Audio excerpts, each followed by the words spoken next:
Oh, hi. Hello, hello. I just realized I don't have any water. Oh my gosh, this room looks worse than I thought it did. Ah, ah, y'all, it's so bad. I meant to get in here and clean it today, and it just didn't happen. So there's going to be a video about me cleaning this. Go look at all this. Look at all this mess. Come on now. How are you? Say hello. Let me know you're here. I will be live on the Instagrams as well in a minute here. Good. How do I block it all with my body? Block it all with my body. Hi, Deb. My trip was really good. I made masks specifically for the trip and then forgot them.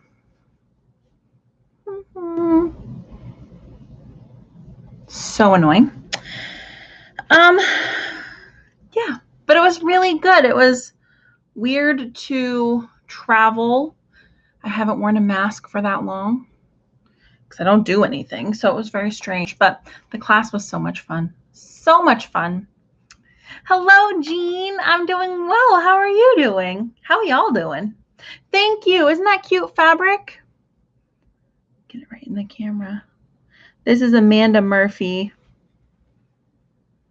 her Bernina fabric. So I thought it was perfect for my Bernina classes. These masks are really nice and breathable. I love this pattern. I lost my elastic, so technically I didn't finish these. But I love that pattern. But it was hard to teach. It's hard to talk for 8 hours in those. Here's the fabric. I might be able to get a name. So I will go live. Say hello if you're here. Say hi. Let's see if I can get a name of this fabric. I'm going to go live on Instagram in a minute. So if you prefer to be on Instagram, go for it. It's called Bernina Vintage. Makes sense. I know it came out last year because we were supposed to use it last year. So it's all the vintage Berninas. That'll get picked up tomorrow. Oh. Don't judge me. Don't judge me in my room. Oh, good gravy. I actually have some more furniture coming in here, so it's going to be a whole room transformation, actually. Do you have a link for the mask pattern? Yes, let me find it. It's my favorite mask pattern. It's the only one I've made. Do I have one? No. Just these without the elastic. They're so good. I like to tuck them under my glasses because then I don't get any, these tuck really nicely under my glasses so I don't get any fogging. Mask pattern. I forget who makes it. Craft Passion?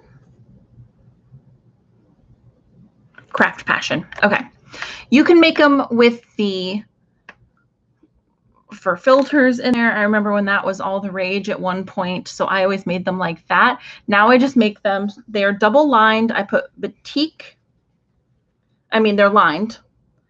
I do serging on the side so I don't have to do a double fold. So it'll just fold over like this, and then batik on the inside because batik is woven tighter. So it is a better, it's a better mask fabric. So that's really good. But I don't really want this on the, I personally don't want this on the outside. If you did 2 layers of batik, it'd be hard to breathe, but doo-doo-doo. So cute. So there's the pattern. Hello, Orlando. Hi, Tanisha. I'm doing really well. How are you? I pooped after traveling. Not like super bad. I got 3 weeks of lives scheduled and ready to go so you can see what's coming up. But yeah, I definitely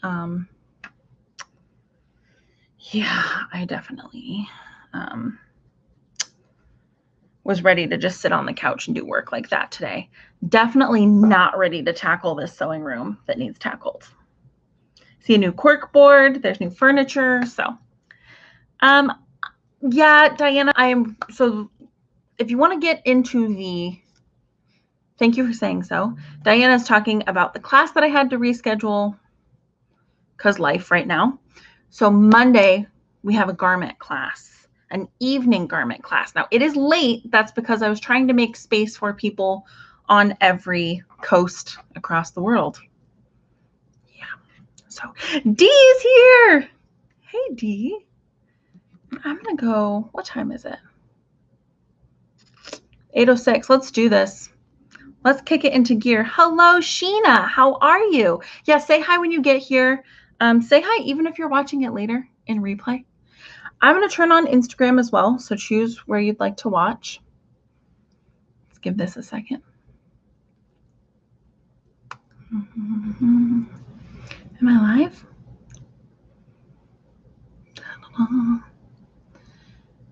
Well, I'm trying. I'm trying to go live.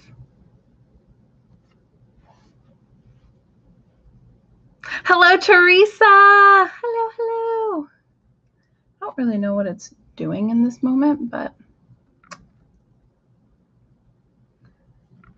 sorry, everybody. I had this ready to go.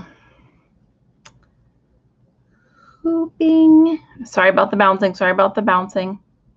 Instagram decided to be a jerk. There we go. How y'all doing? How's everybody going? So like I said, same feed from Instagram or YouTube. So go watch it where you like to watch. I'll be answering questions in both places. I have mosquito bites on my feet. Hello, Erica. And we're going to talk about hooping mistakes. Y'all, I think most of you know that Super Hooper, my class, is coming out. And in my class, Super Hooper, there is a segment called Common Mistakes. So that's where you'll be able to find this. This will not be a blog post, but this will be in Super Hooper. It's so funny to go to two cameras, like camera 1 and camera 2, and camera 1 and camera 2.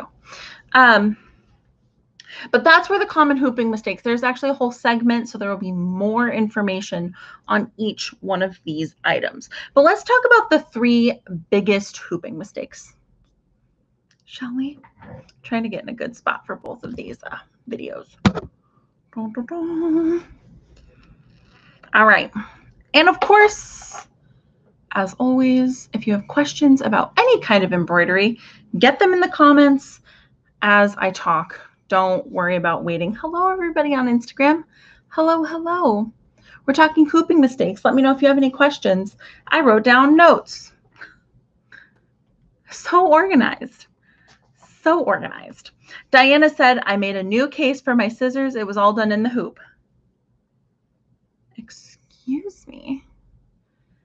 That is so exciting. I love In the Hoop projects. I actually have In the Hoop glasses case from Sue O'Very. Sookie Sews. Yeah, so good. I love it. I love it. You please, Diana, share a picture of it. Share a picture of your scissor holder in the Facebook group because we would love to see them. I know. I'm going to go ahead and speak on behalf of everybody. Okay, so our first hooping mistake. Do not do this. I have made countless videos on this at this point. Okay, you can probably count them. But I have made so many videos on this at this point. Please, please, please do not pull on your fabric while you're hooping. Looking at both cameras. Do not pull on your fabric while you're hooping. Do not pull on your fabric while you're hooping, okay? Hello, Julian. Welcome. This is the number one thing that I see people do. And what's tough about the pulling on the fabric is people will do it like when I'm not looking. Like, I'm going to make your fabric pucker. I'm not going to make your fabric pucker. Pulling is going to do it. And it's going to do it whether I see it or not. So what I want you to do is, I want you to hoop properly. Okay, it's going to tie into the next item on this list. Hoop properly and you'll be less tempted to pull it into submission. The reason why we don't pull on our fabric, while we're hooping is because our fibers have the warp and the weft, right? Any of our, most of our materials have that if we're hooping with fabric of some kind. So we have all these fibers, we pull them in the hoop, so we'll pull them out of shape. Then we put embroidery on that. And then the second we release that hoop and all that tugging that we did, all of these fibers want to go back at rest. So it's just going to cause all of this puckering and bunching around our designs. And we've caused that. There was no reason for it. And trust me, I have, let's see if this one has it. This was towards the end of my terrible embroidery phase. I say towards the end because, yeah, you can't really see it probably on camera, but all around here, I have puckering and bunching. Yeah, doesn't that make sense? Mermaiden on Instagram. Yeah. So over here, I have a bunch of puckering that will never press out. Sometimes you can quilt it out. Sometimes you can press it out. There's always going to be a tiny bit of puckering because we've put stitches in where there weren't any before. So there's going to be a normal amount of puckering, but we don't want to cause any extra puckering. We don't want to do that. I love how much more forgiving my YouTube camera is than my Instagram camera is like straight up a reed. Don't be mean to me. So, number one, do not pull on your fabric as much as you're tempted to. The other day, what was I hooping? I was hooping something and I didn't have, it was for my Bernina event. I was trying to be, I don't know, resourceful, too lazy to go grab other stuff. But I was trying to hoop and it kept going wrong. Sorry, I'm going to sneeze.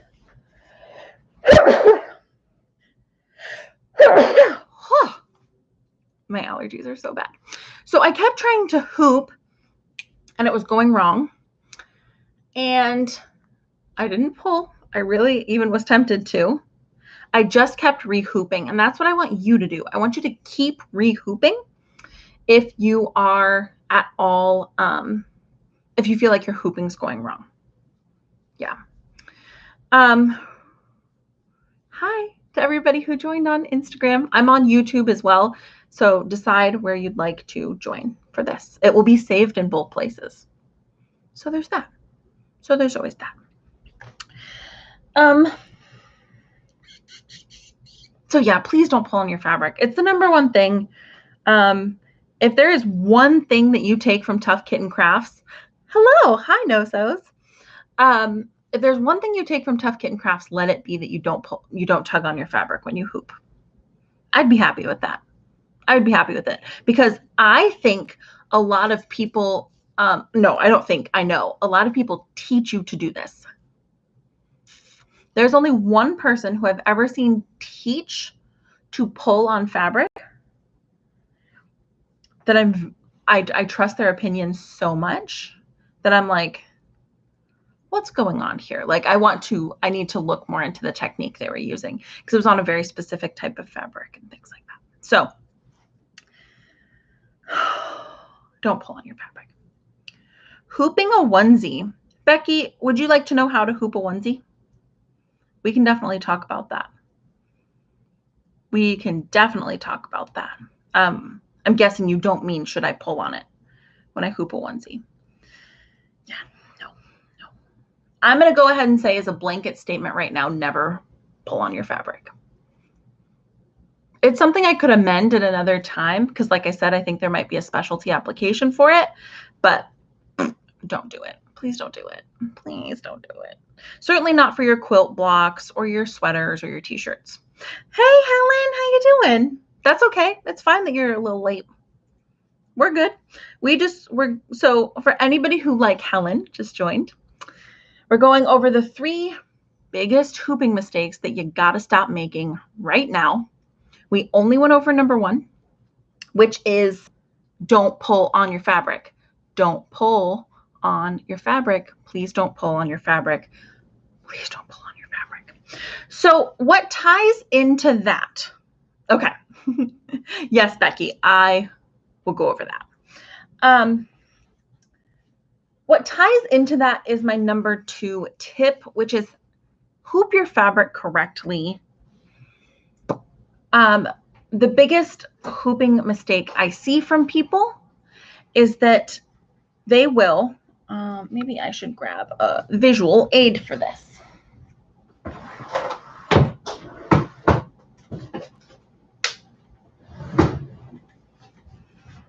I love visual aids. Okay. So here's my hoop. We're laying it here to hoop. And people will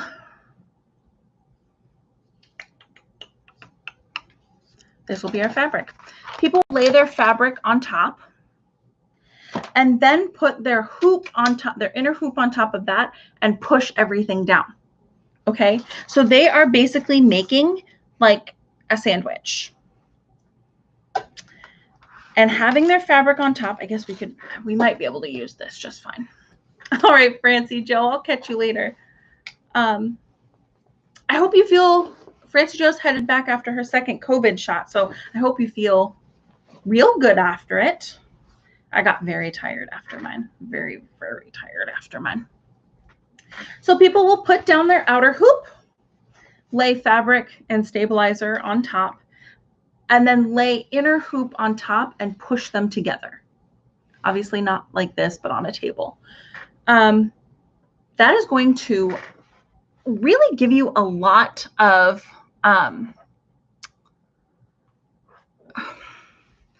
it's sort of a recipe for bubbly fabric. It's a recipe for crappy hooping, which means that you're going to want to pull on your fabric. Most people I see who want to pull on their fabric is because they do it in this fashion. No, no, no, no, no. So this is where, since I'm not set up to do a tutorial today, this is where you absolutely want to do one of 2 things. You want to check out my class, Super Hooper, that's coming up. Sign up is free for 48 hours, okay? Totally free for 48 hours. That means you get to keep this class forever as long as you sign up within the first, what? 48 hours. So get on the VIP list, make sure you're on the wait list, make sure you know that you're told the second it's open. That way you can get it for free, keep it forever for the wonderful price of $0. In that class, I will teach standard hooping and many other hooping techniques, like onesies. Becky, we're going to go over that a little bit, but it definitely will help you learn to hoop in all those ways. So if you're on YouTube, you have lots of links to join Super Hooper in the description or the pinned comment. If you're on Instagram, go ahead and message me. And message me your first name and your email address, and I'll get you on that list. Okay, okay, okay, good. The other thing you can do is I actually have a proper hooping technique video over on Instagram. I don't think I have it on YouTube. But I know I have it on Instagram. It's a quick little video.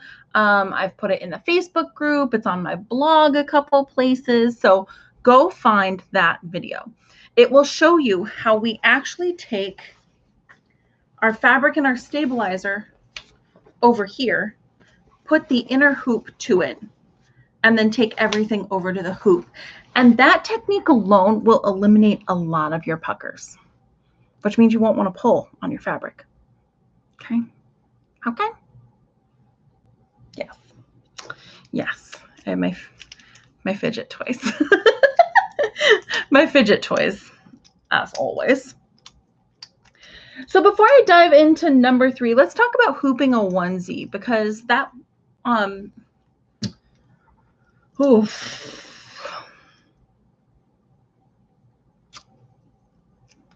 best way to hoop. Okay. I think when hooping a onesie, since they are so small, I wouldn't do a standard hooping, as I call it, where all the layers are within the hoop. I would do the float method. So you're going to use a sticky stabilizer. All right. Yay, Diana just signed up for Super Hooper. The tentative launch date is next week. It was supposed to be this week, I think, but life really blew up for me, man. So the tentative date is that next week we will be celebrating the open of Super Hooper. Pretty sure that's going to happen. So with the onesie, I would do the float method. I go over this in detail in Super Hooper, how to do it a few different ways, the tips and tricks to make sure it's perfect. But what you'd essentially do is you would hoop just your stabilizer, a sticky stabilizer, and then go ahead and press the wrong side of that onesie to the sticky stabilizer, do a basting stitch around. Becky, are you on Instagram? I have a lot of videos about floating over on Instagram. Hi, Instagram. We're on YouTube as well. And I think that those videos would help you because I have a lot of different floating ones on there. So like how I did an apron, how I did a t-shirt, all of those techniques it's pretty much the same technique over and over again. And I think that would help out a lot. When you're floating something like a onesie, you want to be really sure, that you are not stretching that fabric. So it's still no pulling, but it's being really careful that as you place the t-shirt, onesie, any stretchy material down, and you really secure it with your hand, that you aren't pushing it. You aren't stretching it at all. Fibers, any of our materials, any of our fibers really need to be at rest when they're embroidered. That's what we want it. That's what we want. Okay. Yeah, Becky, go check it out. The t-shirt one, I have the tank top. I have different floating videos. So any of the floating videos would be really good. And then, of course, when we do a onesie, one of the awesome tools that you should use for your onesie is the Gentle Touch backing. Because the Gentle Touch backing from OESD is an iron-on. Oh, it's right here. Oh, it feels so nice. I have fabric stuck to it. So this is an iron-on backing, and it's so soft, like so soft. And it's got a little bit of stretch to it, so it can be iron to stretch material. And it's to keep the scratchy back of the embroidery from irritating babies or kids or sensitive adults like me. Sensitive little baby adults like me. So absolutely. That is another great tip for the onesies. All right, y'all. We're just cruising right along today. I feel like I'm actually, that was me doing my papers. It was stupid. I'm not going to explain it. But I actually am like on top of it today. Can you even believe this? I think it's Dee's presence is why. I think that's why. Okay. This is actually the inverse is true as well. So one of the other hooping mistakes that I see made consistently, I'll answer that question one second. One of the hooping mistakes that I see made consistently is the fact that people are hooping their fabric too tight. Actually, I would just say too tight across the board. Everything about their embroidery is too tight, too tight. Pulling on the fabric to make sure it's like a drum. No, it does not need to be like a drum.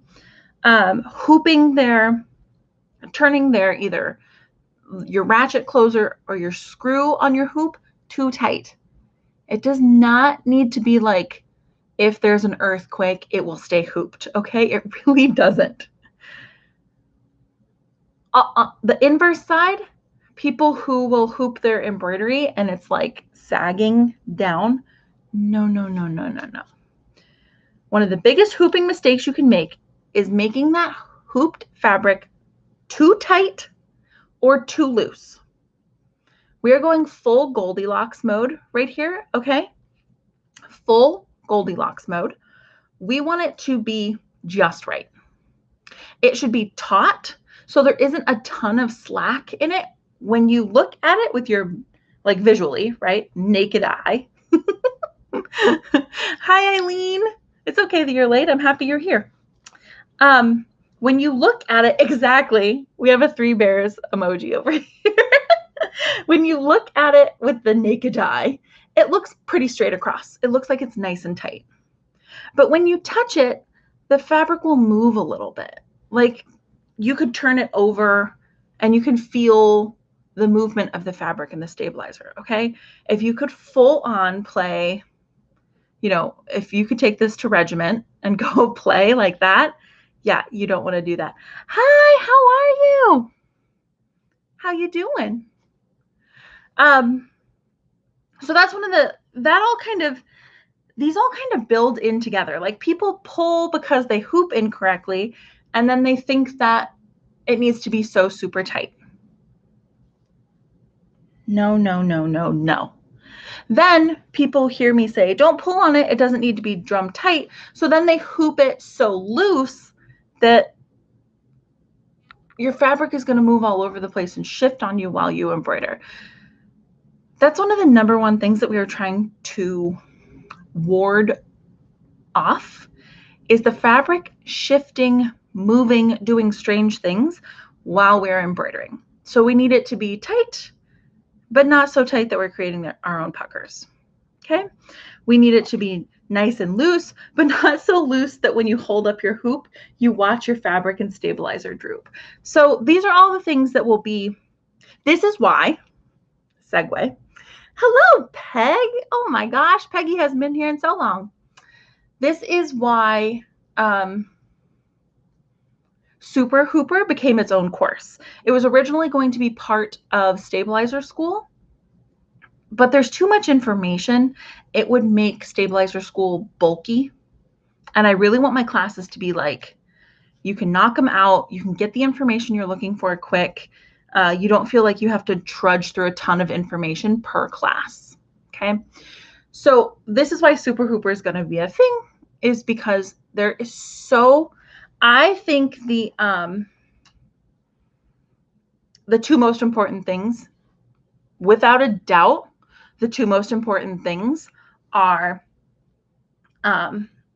knowing your stabilizers and knowing how to hoop correctly. From there, everything else can be fudged really quickly, really easy. Hey, to all the people who just joined me on Instagram. Instagram must have pushed it out again, huh? It said, come join Kate. But hooping and stabilizers are the two most important things. Anything else can really just, oops, I don't know if it just cut me off. I guess I'm back on Instagram. Anything else we can kind of fudge our way through, figure it out as we go. But knowing your hooping, knowing your stabilizer, you're going to become fearless. There's going to be no problems. It's going to be super simple for you to ace that embroidery every time. Hello! So yeah, that's why Super Hooper is a thing now. So make sure if you want to get Super Hooper free, it's going to be free for 48 hours. And I'm doing that because I promised everybody that it would be part of stabilizer school.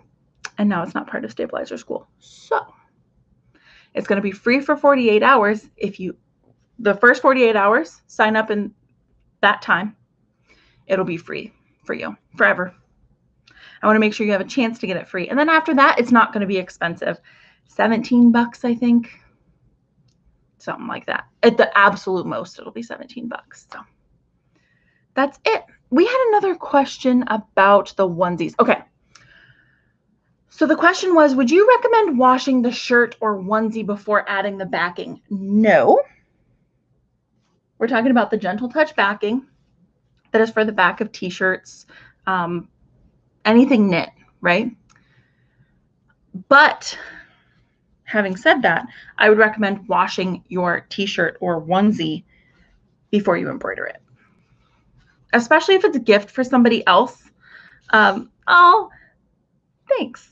Someone said, No-Sos said, you are so very generous, Kate. It's honestly the least I could do because I know I promised it free. So it's still going to be free. But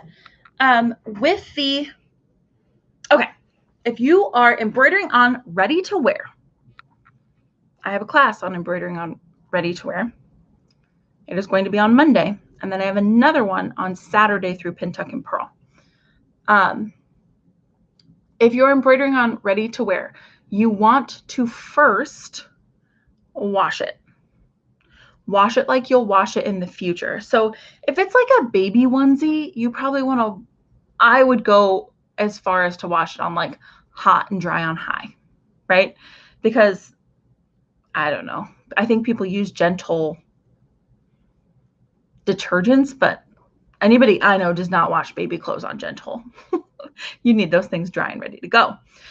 So much like washing your fabric before you quilt or before you make garments, wash it extreme. Dry it. However, I would dry it in a dryer, even if I wouldn't necessarily dry it in a dryer after that, unless it's going to damage the clothes in some way. And then I'd go take it to embroider. The machine's right here for Instagram, who can't see. Then I would go take it and embroider it. Once that's done, I'd add my backing. And this backing, the one tip or trick I have for it is to round the corners. So don't do it in a rectangle or a square. Round off those corners so they won't peel away as easy.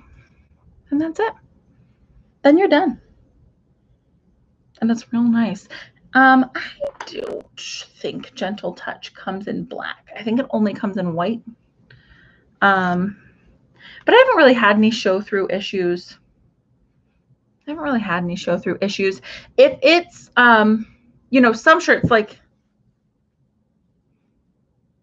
yeah, this one's pretty see-through. That's also because this is literally from 1986. So it's been through the washer a lot. I'm glad my mom's not here because I did steal this from my mom and she will yell. If she watches this later, she will yell at me for this. But if it's more of a sheer material, then this might show through. So don't use it. Do different techniques then. That's it, y'all. That's it. So our three, and look at that. I was so concise for once in my life. For once in my life. So let's do it. The 3 hooping mistakes that you should not make. Stop making them. Stop making them today. Don't pull on your fabric. I'm trying to say this without sounding rude. Don't tell me why you're doing it. Just stop pulling on your fabric. Please stop pulling on your fabric. So don't pull on your fabric. Don't hoop everything too tight or too loose. It's not a drum, not a trampoline, but it also shouldn't be sagging down below your hoop. And then, I was like, why did I write fabric? Fabric on top. You don't want to place your fabric on top of your outer hoop and then mash everything down in there. That technique is not useful. You want to check out my proper hooping techniques over on my Facebook. Nope, Instagram. That's what it's called. The sneezing is back. Oh, you bastard. I thought it was never going to happen. Check out my proper hooping video on Instagram. It is in a couple blog posts. I don't think it's on YouTube. Whoops, but there are a few different places that you can find it. Does anybody have any embroidery questions you want to ask before we sign off? So Diana said that she worked on some in the hoop scissor covers. Whenever you finish an embroidery project, please, I love to see them. So go ahead and throw them in the Facebook group. I love that. some people have said, oh, it feels awkward to show these things off. And if you feel like that, then just be like, you can just post it and say, Kate told me to do it. If that feels a little better, be like, Kate forced me to do this, so I'm doing it. But we love to see them. I will absolutely speak on behalf of everybody when I say that, because we do. We love it. What is next week? Oh, knocking stuff over. Oh, Hank.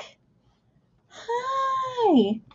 My sister's cat is asleep under here, and I didn't know that until I knocked that thing over. Hi, buddy. For those of you who are new around here, Hank is usually up here, all over the place. He's actually sleeping, which doesn't bode well for later. But next week, oh, tools for better hooping. Yes. So I did the notions, embroidery notions, a couple weeks ago.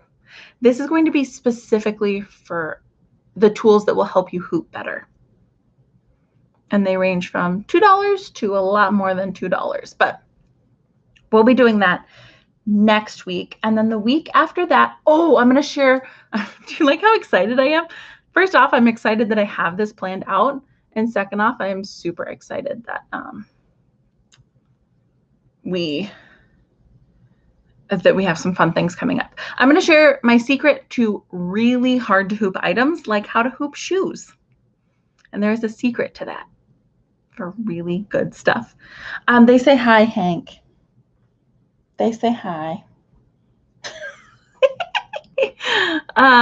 Embroider on a canvas bag, what stabilizer?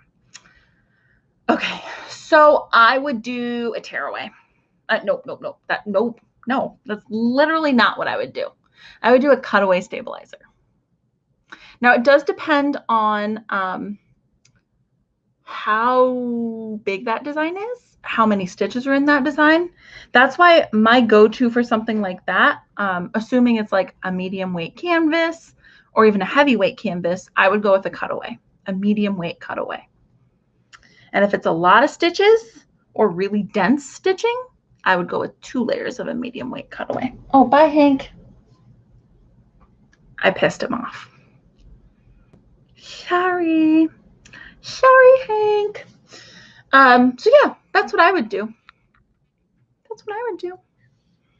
Especially with stuff like canvas. Like, I don't mess around. It's such a, it could be, even a lightweight canvas can just be so like heavy. I just go for the big guns. But y'all know that I'll grab cutaway any day of the week over most things. If it's a really if it's like a red work design or like a quilting design, like something really light, you could go with like a medium or a heavyweight tearaway, but I wouldn't. So there's that. Deb said, oh, and you're very welcome. You're very welcome. Deb said, how do you organize your threads stabilizers? Okay. Threads, I'm actually loving these bins. Loving them. Be right back.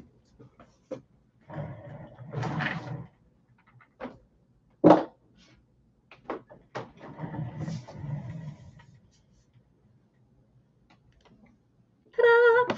So these are bins from OESD. I can actually drop a link. These are bins from OESD. I have some other bins from R&K that I don't like. I don't like these bins. Notice how I don't really use them. But for overflow, but I'm obsessed with these bins, actually. I like them because they're so open. They're clear and they're easy. They're so clear and so easy. The others feel, well, I can't see what's in them. The drawers do come out, but then I just leave the drawers out because I can't see what's in them otherwise very well.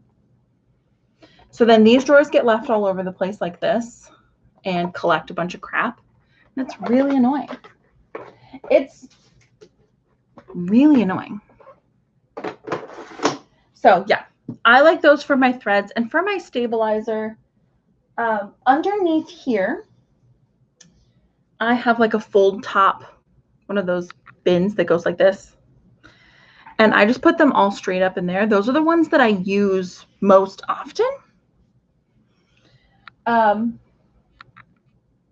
Yeah, those are the ones I use most often. And then over here, you know what? I'm going to have to do a tour of it. I'll do a tour of it sometime. I have some shelving, and in the bottom there's glass doors, and there was supposed to be a shelf, you know, like, so there'd be two places to put stuff. But I put my shelf like this so that I could stand them up inside and close them in. And it actually works really well. And that's where I keep extras or things that I don't use as much. So yeah.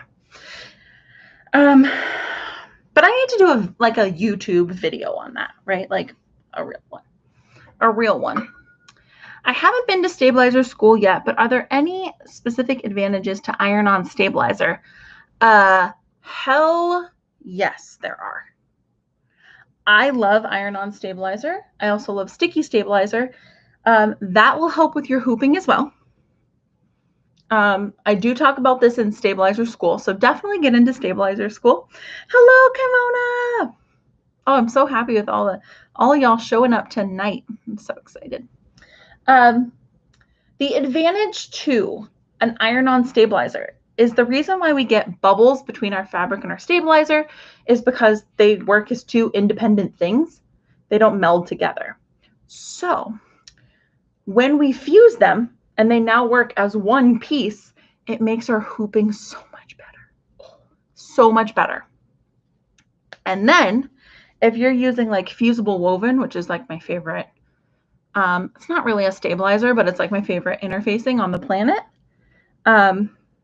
If you're using that, then you can leave it in your projects and it'll stay in your projects and it will keep this really great body in there, right? It'll keep them interfaced and looking so crisp all the time. All the time. Of course, Helen. Helen said thank you for the explanations. Okay, so you're saying like SF101. Yes, that's Shape Flex, right? Shape Flex is the Pellon version. And what I have heard from name checking Claudia Donnell, she is an incredible embroiderer. She has beautiful designs, and she does like full like tiling seams and things like that that require a lot more stitches, a lot more going on with them. I heard that she prefers fusible woven, but she likes Shape Flex a lot as well. The advantage being with Shape Flex is that you can go get a coupon and you can buy a whole bolt of it. And I really want to convince OESD to let us buy whole bolts of fusible woven because I would buy whole bolts at a time. It's awesome stuff. So yep. My phone really wants to fall asleep, which I think is weird. But anyway. Okay, y'all. I think I'm going to, I was going to say hang up. I'll let you go. That's what I say when I want to get off the phone, just so you know. I bought the 60 pack of OESD ice cord thread, and I love it. That was so smart, and I was thrilled that I didn't do 30 like I was going to originally do, but now I wish I had done the top 90 because having all these threads, oh, so good. So I used the Isocord. I also have Aurifil. The Aurifil mostly lives in these guys now. So I have one that's full. Oh, I just don't like those as much. I will eventually replace all of them with this, I think. And even for Isocord. I mean, even for Aurifil, it'll go in there. What? Kimona, you have all the OESD colors? All of them? I want that so bad. Like, so bad. Ah, that's so cool. That is so cool. You can buy all the Isacord colors through OESD. All 435 of them, yes. As if I didn't already want to be Kaimona because I love her so much.